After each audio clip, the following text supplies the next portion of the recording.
তোমরা যারা যারা বাড়িতে একঘেয়ে চিকেনের ঝোল খেতে খেতে বোর হয়ে গেছো তারা একবার হলো এই প্রসেসে বাড়িতে চিকেনটা বানিয়ে দেখতেই পারো, কারণ গরম ভাতের সাথে এই চিকেনটা খেতে জাস্ট অসাধারণ লাগে। So hey guys, welcome back to রেঙ্কুস কিচেন। চলে এসেছি আরো একটা নতুন রেসিপি নিয়ে। অ্যাকচুয়ালি এই রেসিপিটার আমি কোনো নাম জানি না, কারণ এটা আমাকে আমার দিদা বানিয়ে খাওয়াতো, তাই এই রেসিপিটা আমার জন্য ভীষণই স্পেশাল। তো চলো আর বেশি কথা না বলে রেসিপিটা স্টার্ট করা যাক। তাই প্রথমেই আমি মাংসটাকে নুন, লেবুর রস আর গোলমরিচের গুঁড়ো দিয়ে মেখে আধ ঘন্টার জন্য ঢাকা দিয়ে রেখে দেবো। তারপর আমি আলুগুলোকে ভেজে নিয়েছিলাম, যেটা তোমাদের দেখিয়ে টাইম ওয়েস্ট করিনি।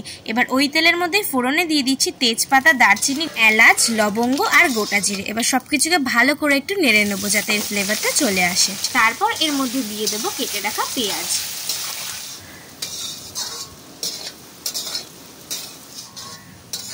1 থেকে 2 মিনিট পেঁয়াজটা ভালো করে ভাজার পর তোমরা দেখবে পেঁয়াজের কালারটা এরকম একটু লালচে হয়ে এসছে।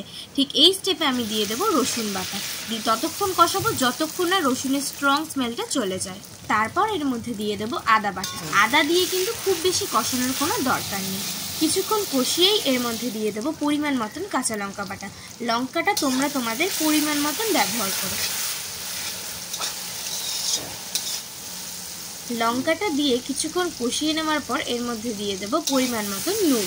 এখানে তোমরা নুনটা বুঝে দিও, কারণ ম্যারিনেট করার সময়ও কিন্তু নুন ব্যবহার করেছি। এবার আমি একে একে দিয়ে দিচ্ছি হলুদ, কাশ্মীরি লঙ্কার গুঁড়ো, এমনি লঙ্কার গুঁড়ো, জিরে গুঁড়ো আর দিয়ে দিচ্ছি ধনে গুঁড়ো। দিয়ে সবকিছুকে ভালো করে একটু মিশিয়ে নেব। আচ্ছা, এখানে একটা তোমাদের জন্য ছোট্ট টিপস। তোমরা যদি মশলাটার মধ্যে একটু জল দিয়ে দিয়ে কষাও তাহলে কিন্তু মশলাটা নিচ থেকে একটু লেগেও যাবে না বা পুড়েও যাবে না। এরকম 2 থেকে 3 বার জল দিয়ে দিয়ে মশলাটা ভালো করে কষানো হয়ে গেলে এর মধ্যে দিয়ে দেবো টমেটো পেস্ট। আচ্ছা, এখানে একটা কথা বলি, আমি কিন্তু তোমাদের আর আলাদা করে সব পরিমাণগুলো বললাম না, কারণ সব পরিমাণগুলো ভিডিওতে আমি লিখেই দিয়েছি। তোমরা একটু কষ্ট করে চেক করে নিও। আমি এখানে আবারও একটু জল দিয়ে মশলাটাকে কষাচ্ছি, কারণ এই স্টেপটা ফলো করলে মশলা দিয়ে একটুও পোড়া গন্ধ বেরোয় না। ফাইনালি মশলা থেকে যখন এরকম তেল ছাড়বে ঠিক এই স্টেপে আমি দিয়ে দেবো ম্যারিনেট করে রাখা মাংসগুলো।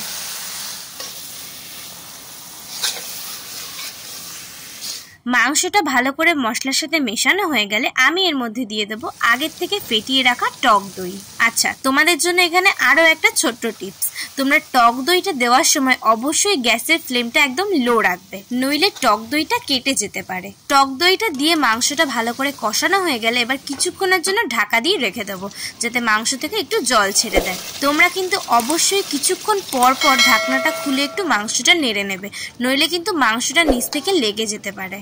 তোমরা এখানে দেখতেই পারছো আমি আবারও ঢাকনা খুলে একটু নেড়ে চেড়ে আবার কিছুক্ষণের জন্য ঢেকে রেখে দিয়েছি। ফাইনালি মাংসটা যখন প্রায় সেদ্ধ হয়ে আসবে আর মাংস থেকে যখন অনেকটা জলও ছেড়ে দেবে ঠিক এই স্টেপে আমি দিয়ে দেবো আগের থেকে ভেজে রাখা আলু। আলুটা প্রায় 70 to 80% কুক করাই ছিল, তাই আলুটা এখানে আমি একদম শেষে ব্যবহার করছি। দিয়ে আবারও কিছুক্ষণের জন্য ঢাকা দিয়ে রেখে দিচ্ছি। দিয়ে ঢাকনা খুলেই এর মধ্যে দিয়ে দিচ্ছি পরিমাণ মতন চিনি আর গরম মশলা। চিনিটা এখানে ব্যবহার করেছি টেস্টটাকে ব্যালেন্স করার জন্য। আশা করি এই প্রসেসটা বুঝতে তোমাদের কোনো রকম কোনো অসুবিধা হয়নি।